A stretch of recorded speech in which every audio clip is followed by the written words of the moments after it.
Hi, so today's topic for editorial discussion is a GM crop decision that cuts the mustard. So what this article talks about, it talks about the DMH level. Recent in the sense, or 4-5 months back, the DMH 11 it was in news. DMH 11 is the type of mustard, Dara mustard hybrid 11 DMH full form.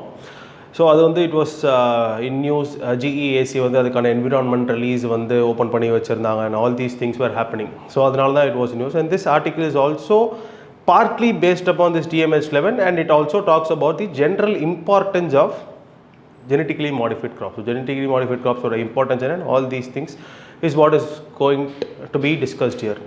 So the thing is DMH11. So DMH11, as we all saw, it is a hybrid of mustard hybrid we already saw.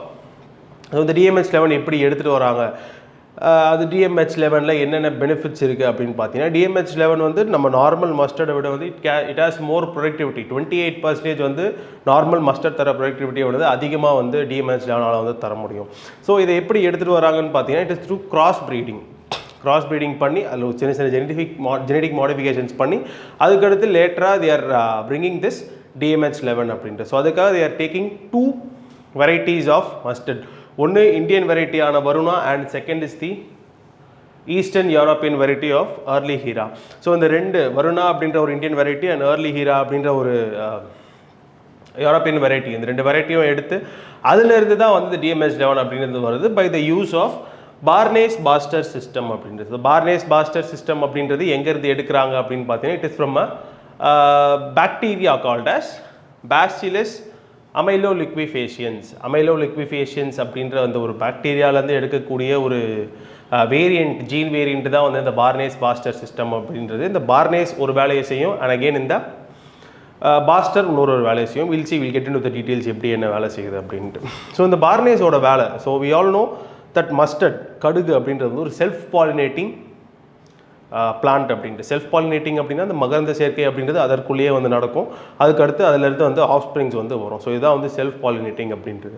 So ரெண்டு தனித்தனி species of மஸ்டர்டை cross பண்ணணும் அப்படின்னா அந்த self பாலினேஷனை நம்ம தடுக்கணும். So self பாலினேஷனை தடுத்தால் தான் ரெண்டு தனித்தனியாக இருக்கக்கூடிய ஸ்பீஷீஸை நம்மளால் கிராஸ் ப்ரீட் ஒரு இன்டர் ப்ரீட் பண்ண முடியும். So what does this barnase do? இந்த பார்னேஸ் அப்படின்ற இந்த காம்பனண்ட் என்ன பண்ணும் அப்படின்னு பார்த்தீங்கன்னா, it acts as a brake for self pollination. So இதை வருணா அப்படின்ற அந்த ஒரு வேரியண்ட்குள்ளே இன்ட்ரடியூஸ் பண்ணுறாங்க. அதில் இன்ட்ரடியூஸ் பண்ணுறது மூலிமா வருணா செல்ஃப் பாலினேட் பண்ணாமல் தடுக்கப்படுது. வருணாவோட செல்ஃப் பாலினேட் பண்ணாமல் தடுக்கப்படுது. ஸோ பேசிக்காக பார்னேஸோட வேலை என்னென்னா, பாலினேஷனை தடுக்கும். பேசிக்காக செல்ஃப் பாலினேஷன், அந்த பாலனோட உற்பத்தியே தடுக்கிறது தான் இந்த பார்னேஸோட வேலை. போலன் உற்பத்தி ஆச்சு, அதாவது மகரந்தம் உற்பத்தி ஆச்சு அப்படின்னா தான் பாலினேஷன் நடக்கும். ஸோ அதையே தடுத்துருச்சு அப்படின்னா செல்ஃப் பாலினேஷன் நடக்காது அப்படின்றத அது ஒரு பேசிக் ப்ரிமைஸாகவே இருக்குது. ஸோ அப்போ இந்த பாஸ்டர் என்ன பண்ணும்? பார்னேஸ் என்ன பண்ணுது? வீசா பாஸ்டர் என்ன பண்ணும் அப்படின்னு பார்த்தீங்கன்னா, இந்த பார்னேஸோட வேலையை, பார்னேஸோட ஃபங்க்ஷனிங்கை தடுக்கும். பார்னேஸோட ஃபங்க்ஷனிங்கை தடுக்கும். ஸோ இனிஷியலாக ஃபஸ்ட்டு வருணாவையும் ஹீரா 2 அதையும் ப்ரீட் பண்ணுறதுக்கு நம்ம பாலினேஷன் ஸ்டாப் பண்ணி ஆகணும். பட் லேட்டராக அதுலேருந்து வரக்கூடிய ஆஃப்ஸ்ப்ரிங்ஸ் F1 ஜென்ரேஷன் கூப்பிடுவாங்க. அது F1 ஜென்ரேஷன் அந்த ஆஃப்ஸ்ப்ரிங்ஸ் எல்லாமே அது செல்ஃப் பாலினேட் பண்ண தான் நல்லது. ஒரு வாட்டியும் கிராஸ் ப்ரீட் பண்ணி ஒரு வாட்டியும் பார்னேஸ் அண்ட் பாஸ்டர் யூஸ் பண்ணிக்கலாம் இருக்க முடியாது. ஸோ அது செல்ஃப் பாலினேட் பண்ணணும்.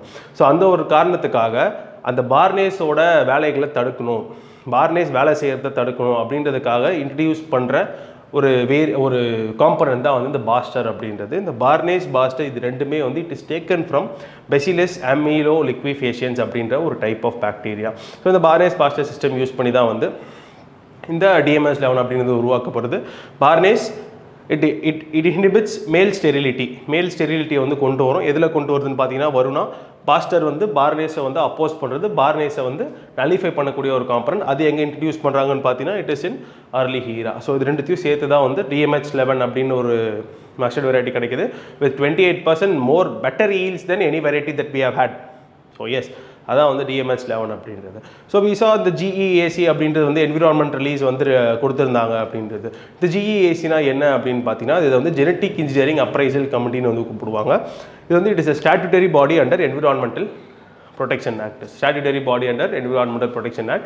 So இது வந்து health care products, agricultural products, genetic engineering சம்மந்தப்பட்ட ப்ராடக்ட்ஸ் ஏதாவது இருந்ததுன்னா அதுக்கு அப்ரூவல் தரது இந்த மாதிரியான GEAC அப்படின்ற இந்த பாடி தான். ஸோ இது 2 டைப்ஸ் ஆஃப் ரிலீஸஸ் வந்து தருது. ஒரு ரிலீஸ் வந்து என்விரான்மெண்ட் ரிலீஸ் அப்படின்றதும், இன்னொரு ரிலீஸ் அப்படின்றது வந்து இட் இஸ் கமர்ஷியல் ரிலீஸ் அப்படின்றது.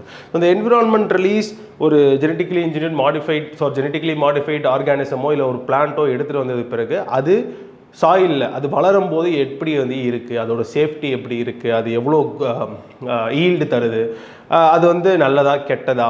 ஸோ அந்த மாதிரி கமர்ஷியலாக வெளியே விட மாட்டாங்க, பட் அவங்களே கண்ட்ரோல்டாக வந்து வளர்த்து பார்ப்பாங்க. ஸோ அதுதான் வந்து இந்த என்விரான்மெண்டல் ரிலீஸ் அப்படின்றது பேசிக்காக ஒரு டெஸ்டிங் ஃபீல்டு மாதிரி, ஒரு ட்ரையல் மாதிரி, ஒரு ட்ரையல் ரன் மாதிரி. எப்படி இந்த DMS 11 இல்லை வேறு ஏதாவது ஒரு க்ராப்போ வந்து வேலை செய்ய போகுது, எப்படி இதோட பெனிஃபிட்ஸ் எப்படி இருக்கும், இல்லை ஏதாவது கன்சர்ன்ஸ் கொண்டு வந்தோன்னா அந்த கன்சர்ன்ஸ் எந்த அளவுக்கு பாதகமாக இருக்கும், காஸ்ட்டும் பெனிஃபிட்டும் வந்து பேலன்ஸ் ஆகுதா, இல்லை பெனிஃபிட் ஜாஸ்தி இருக்கா காஸ்ட் ஜாஸ்தி இருக்கா அப்படின்னு செக் பண்ணுற ஒரு டெஸ்ட் ரன் தான் வந்து இந்த என்விரான்மெண்ட் ரிலீஸ் அப்படின்றது. ஸோ ஒன்ஸ் என்விரான்மெண்ட் ரிலீஸில் பாஸ் ஆயிடுச்சு, அதில் இருக்கக்கூடிய டேட்டாஸ், என்விரான்மெண்ட் ரிலீஸ்லேருந்து நமக்கு கிடைக்கக்கூடிய டேட்டாஸ் எல்லாமே வந்து பாசிட்டிவாக இருக்குது அப்படின்ற பட்சத்தில் வைடராக யூஸ் பண்ணுறதுக்காக வந்து they give this called as release called as commercial release. So இது 2 டைப்ஸ் ஆஃப் ரிலீஸ் தராங்க, environmental and commercial. Environmental is like a test run and commercial அதுக்கு அடுத்து டெஸ்ட் ரனில் பாஸ் ஆயிடுச்சு அப்படின்னா ஜென்ரலாக கல்டிவேஷன் பண்ணுறதுக்காக கொடுக்குறது தான் வந்து it is the commercial release. So this is how genetically modified organisms genetically modified plants or any thing for that matter come to play. Environmental release, commercial release. So this is what DMS 11 இதை பற்றி தான் வந்து அந்த ஆர்டிக்கிளும் பேசிகிட்டு இருக்கு. So இந்த genetically modified organisms அப்படின்னு வந்து பேசிகிட்டு இருந்தோம் அப்படின்னா அந்த ஜீனில் வந்து மாடிஃபிகேஷன் வந்து பண்ண போகிறாங்க. அதுக்கு வந்து டிசைரபிள் ட்ரைட்ஸ், அதோட ப்ரொடக்டிவிட்டி இன்க்ரீஸ் பண்ணுறதா இருக்கலாம், அதை வந்து நோய்கள்லேருந்து காப்பாற்றுறதுக்காக வந்து இருக்கலாம். இந்த மாதிரி various types of genetical modifications வந்து பண்ண முடியும், not only for plants but also for animals. And இப்போலாம் வந்து இந்த ஹியூமன்ஸுக்கு கூட வந்து வி ஆர் டூயிங், அது ஒரு எத்திக்கலி தப்பான விஷயம் தான், but yes there are persons who are doing genetic engineering for even for human babiesக்குலாம் வந்து கூட வந்து பண்ணிக்கிட்டு இருக்காங்க. So yes, so will just into the benefits and challenges of GM crops. So GM crops அதோட பெனிஃபிட்ஸ் அப்படின்னு பார்த்தீங்கன்னா first எடுத்தோடனே we have this thing on the agenda, that is food and nutrition security. So food security அப்படின்றது வந்து ஒருத்தருக்கு இல்லை ஒரு கண்ட்ரிக்கு ஃபுட் ஆக்சசிபிளாக, அவைலபிளாக அண்ட் அஃபோர்டபுளாக இருக்குது, அவரால் வந்து வாங்க முடியும், அது வந்து அஃபோர்டபுளாக இருக்குது, அவரால் வந்து பக்கத்துலேயே வந்து கிடைக்கிது அப்படின்னா அதான் ஆக்சசிபிள், அஃபோர்டபுள் அண்ட் அவைலபிளாக இருக்குது அப்படின்னா அந்த ஒரு பர்சன் ஃபுட் செக்யூராக இருக்கார் அப்படின்னு வந்து அர்த்தம். ஸோ இன்றைய காலகட்டத்தில் வந்து due to lot of reasons like ஒரு கன்ஃப்ளிக்டாக இருக்கலாம், வாராக இருக்கலாம், இல்லை சப்ளை செயினில் டிஸ்டர்ப்ஷன்ஸாக வந்து இருக்கலாம், இல்லை ப்ரொடக்டிவிட்டி கம்மியாக இருக்குது, அதனால கூட வந்து ஃபுட் செக்யூரிட்டி அப்படின்றது வந்து பாதிக்கப்படலாம். வி ஆல் நோ இந்த ரஷ்யா உக்ரைன் வார், அப்புறம் ஆஃப்ரிக்காவில் நடக்கக்கூடிய கான்ஃப்ளிக்ஸ் மூலிமா எப்படி மக்கள் வந்து உணவு இல்லாமல் தவிக்கிறாங்க அப்படின்றது. ஸோ இதெல்லாம் வந்து கண்ட்ரோல் பண்ணணும், இது எல்லாமே வந்து லைக் தடுக்கணும் அப்படின்னா there are lot of issues. ஆனால் இந்த ப்ரொடக்டிவிட்டி கம்மியாக இருக்குது, அதனால ஃபுட் செக்யூரிட்டி இருக்க மாட்டேங்குது அப்படின்ற அந்த ஒரு சேலஞ்சை tackle பண்ணுறதுக்கு we have this tool called as the genetically modified plants, genetically modified crops. So food security improve பண்ணணும், ப்ரொடக்டிவிட்டி அதிகப்படுத்தணும் அப்படின்னா நம்மளால் வந்து we can get into gene modification, GM crops. ஏன் இன்றைக்கி நம்ம யூஸ் பண்ணக்கூடிய கார்ன், மெய்ஸ், சோளம் இருக்குது இல்லைங்களா, சோளமே வந்து முன்னாடிலாம் சின்னதாக வந்து கிட்டத்தட்ட பேபி கார்ன் சொல்கிறோம் இல்லைங்களா, இன்றைக்கி அந்த சைஸுக்கு தான் வந்து ஒரிஜினல் கார்னே வந்து இருந்தது. அதுக்கடுத்து ஹைப்ரிடைசேஷன், கிராஸ் ப்ரீடிங்கு, இல்லை ஜெனட்டிக் சேஞ்சஸ், அதுக்கு அடுத்து தான் வந்து இப்போ நம்ம பார்க்கக்கூடிய இந்த ஒரு அட்லீஸ்ட் ஒரு 1 ஃபுட் இருக்கக்கூடிய மெய்ஸ் வந்து வந்தது. ஸோ அவ்வளோ சின்னதாக இருந்த மெய்ஸ் வந்து ஜெனட்டிக் சேஞ்சஸ் மூலிமா தான் இவ்வளோ பெருசாக இருக்குது. ஸோ ப்ரொடக்டிவிட்டி இன்க்ரீஸ் பண்ணணும் அப்படின்னா one way to go, yes நிறைய வேஸ் இருக்குது, but another way, one easy way to go is genetic modification. So genetic modification மூலிமா ப்ரொடக்டிவிட்டி அதிகப்படுத்தலாம். அண்ட் அது மட்டுமே இல்லாமல் நியூட்ரிஷன் வேணும்னா கூட அதையுமே வந்து அதிகப்படுத்தலாம். நியூட்ரிஷனுமே வந்து இன்றைய அளவில் பேசிக்காக குழந்தைகள் வந்து லைக் ரொம்ப மால்நரிஷ்டாக வந்து இருக்காங்க. மால்நரிஷ் இந்த சென்ஸ் அவங்களுக்கு வந்து ஒரு பேலன்ஸ்டான டயட் இருக்க மாட்டேங்குது, இல்லை அவங்க சாப்பிட்றக்கூடிய டயட்டில் வந்து ஒழுங்கான நியூட்ரியன்ஸ் போய் சேர மாட்டேங்குது. ஸோ இந்த மாதிரி நிறைய இஷ்யூஸ் இருக்குது. அதை ஃபேஸ் பண்ணுறதுக்கு, அதை வந்து ரெக்டிஃபை பண்ணுறதுக்கு கூட இந்த GM crops அப்படின்றது வந்து it can be very much useful. So food security and nutrition security, the first thing that is merit for GM crops. அடுத்து cost of production. So production cost அப்படின்னு வரும்போது ஒரு பிளான்ட் ப்ரொடியூஸ் பண்ணுறதுக்கு like சீடில் ஆரம்பித்து அது எடுத்துகிட்டு போய் நான் விற்கிறேன், அதை ப்ரொடியூஸ் பண்ணுற வழியில் வந்து எனக்கு எவ்வளோ காஸ்ட் ஆகுது, அதான் வந்து காஸ்ட் ஆஃப் ப்ரொடக்ஷன் இல்லைங்களா. இந்த காஸ்ட் ஆஃப் ப்ரொடக்ஷன் அப்படின்றது வந்து இட் இஸ் வேரியஸ் காம்பனன்ட்ஸ் வந்து இருக்குது. பெஸ்டிசைட்ஸ் போடணும், ஃபர்டிலைசர்ஸ் போடணும், இந்த மாதிரி வேரியஸ் காம்பனன்ட்ஸ் வந்து இருக்குது. இதெல்லாம் எப்படி ஜிஎம் கிராப்ஸ் கூட லிங்க் ஆகுது அப்படின்னு பார்த்தீங்கன்னா, ஜிஎம் கிராப்ஸ்னு அதாவது சேஞ்ச் எடுத்துகிட்டு வந்தேன், இதில் ஏதாவது ஒரு பர்டிகுலர் டிசீஸ்க்கு வந்து டாலரண்ட்டாக வச்சுருக்காது, இல்லை ஒரு பர்டிகுலர் பெஸ்ட் அதாவது பூச்சிங்களுக்கு வந்து டாலரண்ட்டாக மாற்றிட்டேன் அந்த ஒரு பர்டிகுலர் க்ராப்பாக அப்படின்னா எனக்கு பெஸ்டிசைட் வாங்குகிற காசும் கம்மியாகுது, ஃபர்டிலைசர் வாங்குகிற காசும் கம்மியாகுது, அட் தி சேம் டைம் ப்ரொடக்டிவிட்டியும் அதிகமாகுது இல்லைங்களா.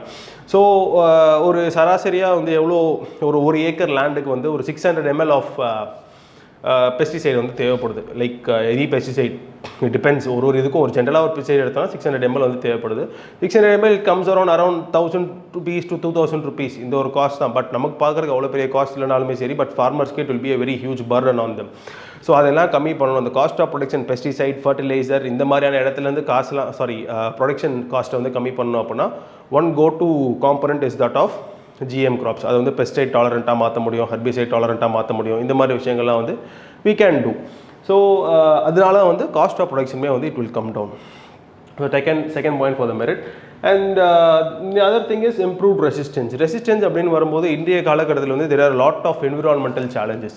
அது கிளைமேட் சேஞ்சாக இருக்கலாம், நிறைய ட்ராட்ஸ் வந்து இருக்குது, லைக் வறட்சி வந்து அதிகமாக வந்து இருக்குது. அது மட்டுமே இல்லாமல் லேண்டு வந்து மாறிக்கிட்டே வந்துருக்கு. அக்ரிகல்ச்சரல் லேண்ட் அதோட ஃபர்டிலிட்டியை இழக்குது. அப்படி இல்லைனா அக்ரிகல்ச்சரல் லேண்ட் வந்து வேறு ஏதாவது யூஸ்க்காக வந்து மாற்றப்படுது. வேறு ஏதாவது யூஸ் இந்த சென்ஸ் அது இண்டஸ்ட்ரீஸாக இருக்கலாம், ரெசிடென்ஷியல் ஹவுஸஸாக இருக்கலாம், அந்த மாதிரி வேரியஸ் யூஸஸ்க்கு வந்து யூஸ் பண்ணப்பட்டுருக்கு. ஸோ இதெல்லாம் தேடும்போது வந்து வி நீட் ஆல்டர்னேட்டிவ்ஸ். வேறு எங்கேயாவது வந்து பயிரிடணும் அப்படின்னா ஓகே, if we see ஒரு சால்ட் கண்டென்ட் அதிகமாக இருக்கக்கூடிய ஏரியாவில் பயிரிடணும் அப்படின்னா சால்ட் டாலரண்ட்டாக என்னால் வந்து ஜெனட்டிக் இன்ஜினியரிங் ஒரு ஜெனட்டிக் மாடிஃபிகேஷன் யூஸ் பண்ணி ஒரு பயிரை வந்து மாற்ற முடியும், அதாவது ஒரு க்ராப்பை சால்ட் டாலரண்ட்டாக மாற்ற முடியும். ஸோ தட் எனக்கு அக்ரிகல்ச்சரல் ஏரியாவே இல்லைனா கூட என்னால் சால்ட் அதிகமாக இருக்கக்கூடிய ஏரியாஸ் என்னால் வந்து அதை பயிரிட முடியும், அதை வந்து சாகுபடி பண்ண முடியும் அப்படின்றதுக்காக. ஸோ எஸ், அது ஒன்று. அண்ட் ட்ராட் டாலரன்ஸ், இனி இருக்கிற கிளைமேட்டிக் கண்டிஷன்ஸ்க்கு வந்து வறட்சி ட்ராட் அப்படின்றது வந்து அதிகமாக வந்துட்டுருக்கு. இன் ரீசெண்ட் டைம்ஸில் ஃப்ளாஷ் ட்ராட்டுமே வந்து அதிகமாக வந்துட்டுருக்கு. ஸோ இது எல்லாமே வந்து தடுக்கணும் அப்படின்னா என்னால் வந்து ஒரு க்ராப்பை ட்ராட் ரெசிஸ்டண்ட்டாகவே வந்து மாற்ற முடியும், அதாவது கம்மியான வாட்டர் யூஸ் பண்ணி அந்த பிளான்ட்டை வந்து வளர வைக்க முடியும். So all these things are there. இந்த மாதிரி ஜெனட்டிக் மாடிஃபிகேஷன் அதை ரெசிஸ்டண்ட்டாக கூட வந்து மாற்ற முடியும். So that is what improved resistance is. And the fourth benefit is that of economic benefits. Economic benefits can be discussed at both an microscopic level and macroscopic level. So microscopic level அப்படின்னா ஃபார்மர்ஸ்க்கு cost of production கம்மியாகுது. Cost of production கம்மியாச்சு, again productivity increase ஆகுது. Productivity cost of ப்ரொடக்ஷனும் கம்மி, productivity increase ஆச்சு அப்படின்னா ஃபார்மருக்கு remuneration ஜாஸ்தி வரும், அதிகமாக வந்து கிடைக்கும். அண்ட் இந்தியா ஒரு கோலாக வச்சிருக்கு, ஒரு அப்ஜெக்டிவாக வச்சிருக்கு, என்ன அப்படின்னு பார்த்தீங்கன்னா டபுளிங் ஃபார்மர்ஸ் இன்கம். ஒரு ஃபார்மரோட இன்கம் இப்போ இருக்கக்கூடிய லெவல்ஸ்லேருந்து டபுள் பண்ணணும் அப்படின்றது, ஸோ அவங்கள வளர்த்தணும் அப்படின்றதுக்காக. ஸோ இந்த மாதிரியான ஜெனட்டிக் இன்ஜினியரிங் காப்ஸ் போகிறது மூலயமா, இல்லை ஜெனட்டிக்கலி மாடிஃபைட் காப்ஸ் போகிறது மூலயமா we can we can achieve this goal of doubling farmers income. So இந்த ஒரு மைக்ரோஸ்கோபிக் லெவலில் ஃபார்மரோட ரெமுனரேஷனை வந்து அதிக அளவில் வந்து பூஸ்ட் பண்ணணும். அது ஒரு சைடு இருந்தாலுமே ஒரு மேக்ரோஸ்கோபிக் லெவலில் பேசணும் அப்படின்னா நம்மளோட இம்போர்ட் பில்லை வந்து கம்மி பண்ண முடியும். Import bill in sense, for எக்ஸாம்பிளுக்கு எடுத்துக்கோங்க, இந்த DMH 11 இருக்கு இல்லைங்களா, இது வந்து ஒரு மஸ்டர்ட், ஒரு கடுகு வெரைட்டி. ஸோ மஸ்டர்ட் ஆயில் அப்படின்றது வந்து பெரிதளவில் வந்து யூஸ் பண்ணப்பட்டுருக்கு. அதாவது நம்ம எடிபிள் ஆயில்ஸ், அதாவது சமைக்க தேவைப்படக்கூடிய ஆயில்ஸ் எல்லாமே சொல்ல முடியாது, ஒரு 60% ஆஃப் தி ஆயில்ஸ் வந்து இம்போர்ட் தான் வந்து பண்ணுறோம். 60% ஆஃப் தி ஆயில்ஸ் இல்லை ஆயில் சீட்ஸை வந்து இம்போர்ட் வந்து பண்ணுறோம். ஸோ இந்த மஸ்டர்ட் ஆயில் இல்லை மஸ்டர்ட் DMH 11 மூலிமா ப்ரொடக்டிவிட்டி அதிகமாச்சு அப்படின்னா அந்த மஸ்டர்ட் எடுத்து நான் வந்து ஆயில் யூஸ் பண்ணலாம். ஸோ அது மூலிமா வந்து நான் இம்போர்ட்டுக்கு தரக்கூடிய காசு வந்து கம்மியாகும், இம்போர்ட் பில் கம்மியாகும். ஸோ இந்த மாதிரி ஒரு மைக்ரோஸ்கோபிக் லெவல் அண்ட் மேக்ரோஸ்கோபிக் லெவலுமே வந்து economic benefits for GM crops அப்படின்றது வந்து அதிகமாகவே இருந்துகிட்டு இருக்கு. But yes, roses comes with on. எவ்வளோ தான் பெனிஃபிட்ஸ் ஆர் மெரிட்ஸ் இருந்தாலுமே அதில் ஒரு சில சேலஞ்சஸ், ஒரு சில இஷ்யூஸ் அண்ட் காம்ப்ளிகேஷன்ஸுமே வந்து இருக்க தான் செய்யுது. Will move on to the challenges with respect to GM crops now. Challenges, one is that of environmental concern. So இந்த என்விரான்மெண்டல் கன்சர்ன் அப்படின்றது வந்து GM கிராப்ஸ் ஒரு தரப்பினர் என்ன சொல்கிறாங்க, ஒரு தரப்பினர் who are critical of GM crops or who are skeptical about GM crops, what they say is that the GM crops அப்படின்றது வந்து என்விரான்மெண்ட்டுக்கு ஒரு பெரிய பாதகமாக வந்து அமையும். இட் இஸ் என்விரான்மெண்டல் கன்சர்ன் அப்படின்னு வந்து சொல்கிறாங்க. எப்படின்னு பார்த்தீங்கன்னா சாயிலோட ஃபர்டிலிட்டியை கம்மி பண்ணுறதுக்கான வாய்ப்புகள் இருக்குது. நீங்கள் இந்த மாதிரி ஜெனட்டிக்கலி மாடிஃபைட் க்ராப்ஸ் இதெல்லாம் யூஸ் பண்ணுறதுனால சூப்பர் வீட்ஸ், களைன்னு சொல்லுவாங்க இல்லைங்களா, வீட்ஸ், களை பறிக்கிறது வீட்ஸ், அந்த வீட்ஸ் வந்து சூப்பர் வீட்ஸாக மாற தொடங்கும். ஸோ அந்த சூப்பர் வீட்ஸாக மாறுச்சு அப்படின்னா thing is it can happen. What can happen is that நீங்கள் அந்த பிளான்ட்டுக்கு போடக்கூடிய நியூட்ரியண்ட்டை அந்த களைகள், அந்த வீட்ஸே வந்து உள்ளே இழுத்துக்கும். ஸோ அதனால் வந்து நீங்கள் எதுக்காக ஜெனட்டிக் மாடிஃபிகேஷன் எடுத்துகிட்டு வந்தீங்க, ப்ரொடக்டிவிட்டி அதிகப்படுறதுக்காக, ஆனால் நியூட்ரியன்ஸே இல்லை, சூப்பர் வீட்ஸே எல்லாத்தையும் எடுத்துக்கிச்சு அப்படின்னா productivity will also not increase அப்படின்னு ஒரு தரப்பினருமே வந்து சொல்லிட்டு இருக்காங்க. ஸோ சாயில் குவாலிட்டி அடிவாங்கும், சூப்பர் வீட்ஸோட வளர்ச்சி அதிகமாகும், அண்ட் ஜீன் கண்டாமினேஷன் ஜாஸ்தி ஆகலாம். இந்த மாதிரி various components, various environmental and ecological கன்சர்ன்ஸை வந்து முன் வச்சுக்கிட்டு இருக்காங்க those who oppose GM crops.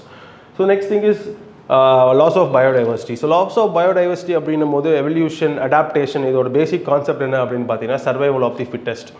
So எந்த ஒரு பிளான்ட்டோ, எந்த ஒரு அனிமலோ, எந்த ஒரு ஆர்கானிசமோ ஃபிட்டாக இருக்கோ, அதுக்கு ஏற்ற கண்டிஷன்ஸ்க்கு ஃபிட்டாக இருக்கும், அதுதான் வந்து at the end of the day வந்து உயிர் வாழ போகுது. ஸோ இந்த மாதிரியான GM crops நான் வந்து எடுத்துகிட்டு வந்து வைக்கிறதுக்கு மூலயமா GM crops, ஃபார் எக்ஸாம்பிள் ஒரு ப்ராக்டிக்கலாக யோசிச்சோம் அப்படின்னா, ஒரு GM crops வந்து நிறைய ப்ரொடக்டிவிட்டி தருது அப்படின்னா, எந்த ஒரு rationally thinking farmer who can afford GM crops ஒரு GM seeds என்ன பண்ணுவார்னா, he will go for GM crops. அப்போ பேலன்ஸ் இருக்குது. இந்த ட்ரெடிஷ்னல் வெரைட்டிஸ் இல்லை கிராஸ் பிரீட் பண்ண varieties that do not stand on par with GM crops, these varieties go into oblivion. இது அப்படியே மறைஞ்சு நாளடைவில் வந்து அப்படியே மறைஞ்சு போயிடும், அந்த சீட்ஸே வந்து இல்லாமல் போயிடும்.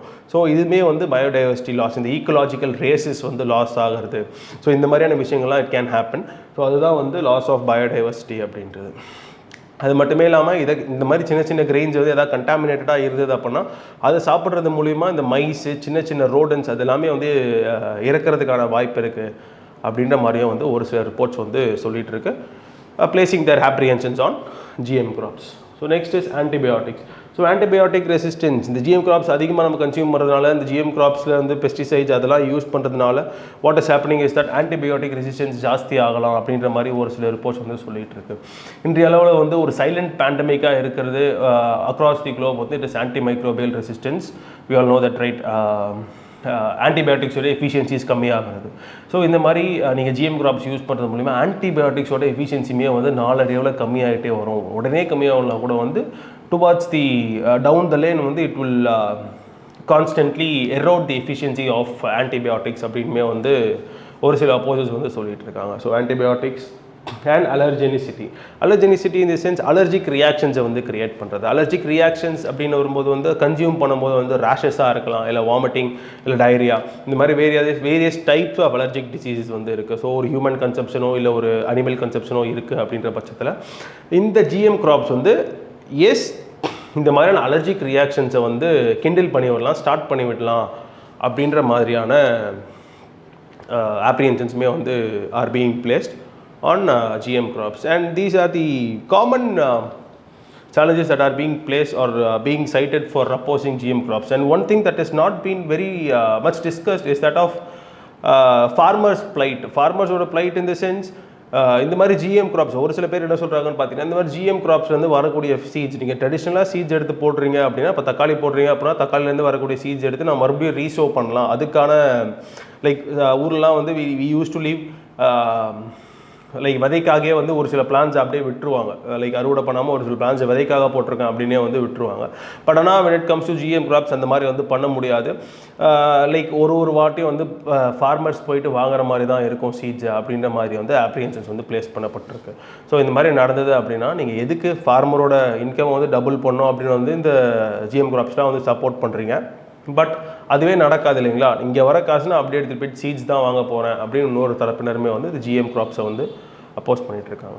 So this is what this article entails. It's all about DMH11. அது எப்படி வந்தது, அது எப்படி நம்மளோட இம்போர்ட் பில்லை கம்மி பண்ணோம், அதோட ப்ரோஸ் என்ன, மெரிட்ஸ் என்ன, அண்ட் திஸ் பர்டிகுலர் ஆர்டிகல் அந்த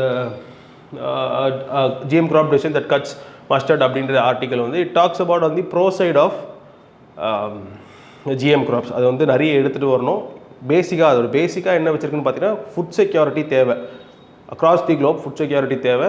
ஒரு recent report, global food security report அப்படின்னு ஒரு ரிப்போர்ட் கூடமே சொல்லிருக்கு, நம்ம வந்து 2030க்குள்ளே 0 ஹங்கர் டார்கெட்டை வந்து அச்சீவ் பண்ண மாட்டோம் ஆனால் இந்த மாதிரி டார்கெட்லாம் அச்சீவ் பண்ணணும். அட்லீஸ்ட் 2030 இல்லைனா அட்லீஸ்ட் ஒரு 2040 2050 அச்சீவ் பண்ணணும் அப்படின்னா ஜிஎம் கிராப்ஸ்க்கு கன்ஃபார்ம் போய் தான் ஆகணும் அப்படின்ற மாதிரியான ஒரு கன்க்ளூடிங் நோட்டில் தான் வந்து this article is concluding. Yes, thank you.